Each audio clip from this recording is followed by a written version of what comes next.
బలవంతుడా మహాశూరుడా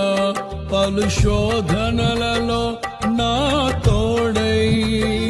నా కుడి పార్శ్వమందుండి నావే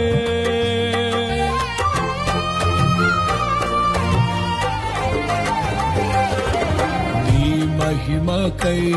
నీవేర్పరచిన నీ పాత్రగా నన్ను మార్చి నీ